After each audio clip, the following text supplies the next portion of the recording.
pienākusi Norvēģijas ceļojuma noslēdzošā daļa. Šajā daļā jūs redzēsiet izcilas zemūdens medības pie krabju rūpnīcas, kā arī pie tilta balstiem.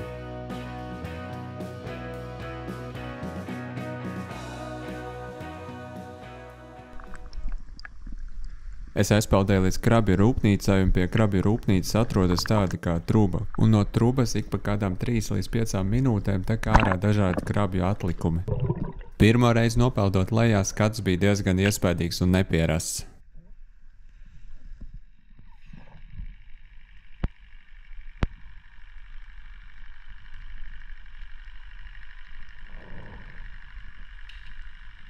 Šādu skatu es redzēju pirmo reizi savā dzīvē un tikai biju redzējis citos video, kad viena vieta var būt tik daudz zivis. Un mazās zivis bija tik daudz, kad varēja apjukt, bet es zināju, ja ir mazās, tad kaut kur jāmeklē, jābūt arī kādai lielākai. Te es nošauju pirmo mēncu un bija jāskatās, kur peldēt ārā, jo uz augšas peldot, tur ir tāds kā novilktas troses, un es negribēju, lai man harpūnas aukli iepiņāsies trosēs, līdz ar to es vēl varētu pazaudēt to zivi.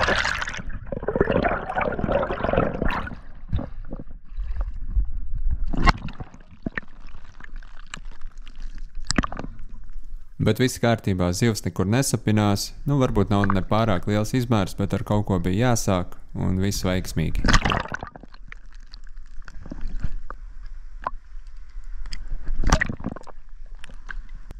Dziļums šajā vietā bija 9, 10, līdz kaut kādiem 14 metriem. Tas kā tu nopozicionē sevi uz tā kalniņa, kas redzams šeit.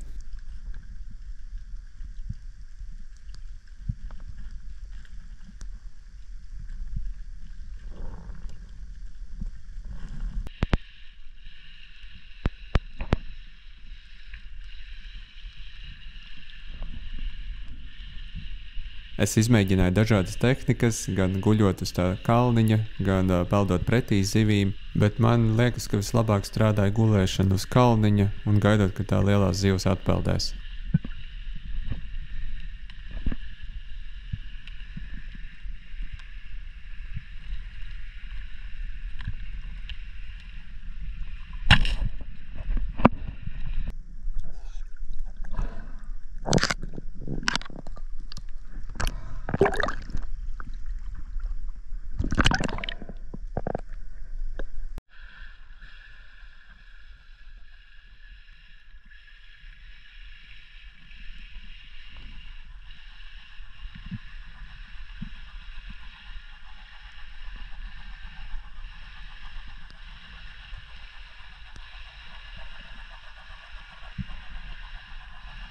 Bija arī vairāk tādu momentu kā šeit, kad ir miljonas zivis, bet tu gaidi, un neviena lielā neizpeld, un tad, protams, tev pietrūks skābeklis un jāpeld augšā.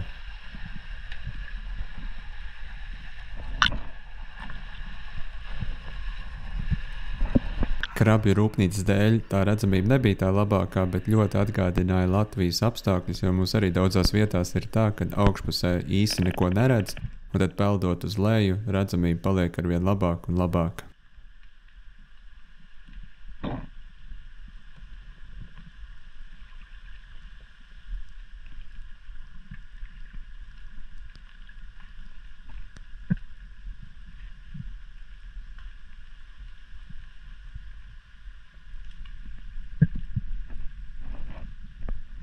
Manuprāt, šis bija viens no labākajiem medību kadriem visā braucienā.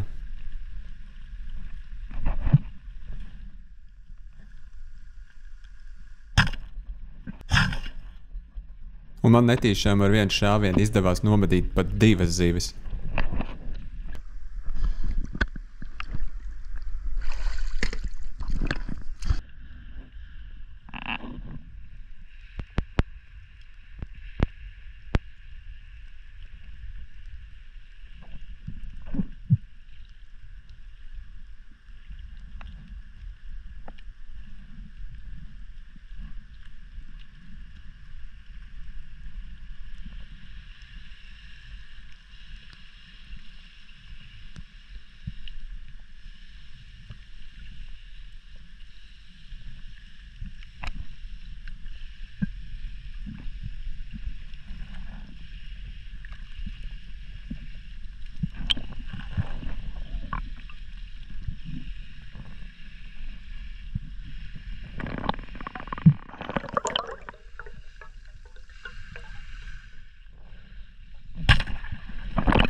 Kadrs, kur es atrodos uz ūdens virsmas, un es pat neesmu ieniris.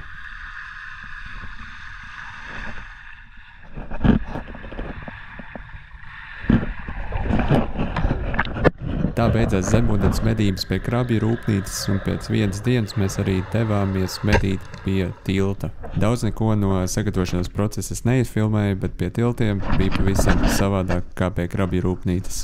Un lielākā atšķirība bija tajā, ka pie tiltiem ir baigā straumi, un es sākumā nesapratu, kā īsti atpūsties, un ja tu nevari atpūsties, tad arī ļoti ilgi nevar aizturēt elpu. Pirmajos ienirienos es laiviņu atstāju krastā, bet beigās es sapratu, ka tāpat sanāk diezgan daudz peldēt uz to krastu, tad beigās es izdomāju, ka jāpiesien laiviņu pie tā staba.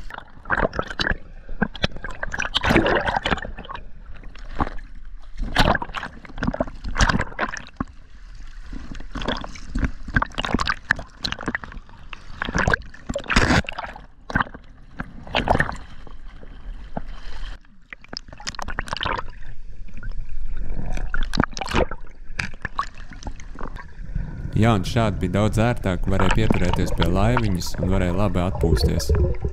Es nošpikoju no zivīm un ieruku ar tilta balstu, jo tā varēja noslēpties no straumes un ietaupīt atkal spēku. Dziļums te ir ap 12 metriem. Un ja iepriekšējā krabju vietā bija jāuzmanās no troses, tad bija jāuzmanās no makšķernieka žilkām, jo gar tiem stabiem ir saķērušies dažādi mānekļi un arī žilkas.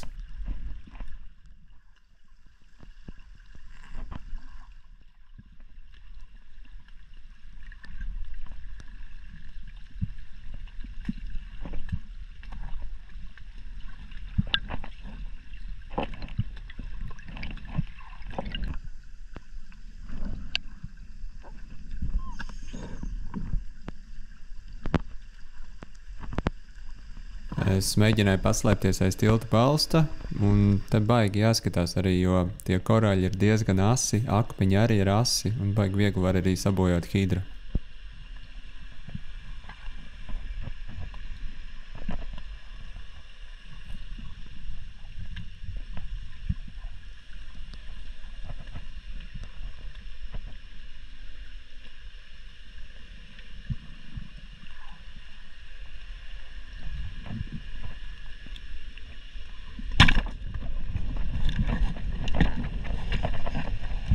Te es trāpīju mēncai, un atkal bija jāskatās, lai aukli nekur nesapinās, jo diezgan ir ko papeldēt uz augšu tos 12 metrus.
Gar tiltiem braukā arī laivas, un ļoti grūti saprast, kur tā laiva ir, jo ūdenī izklausās, ka viņi ļoti, ļoti tuvu.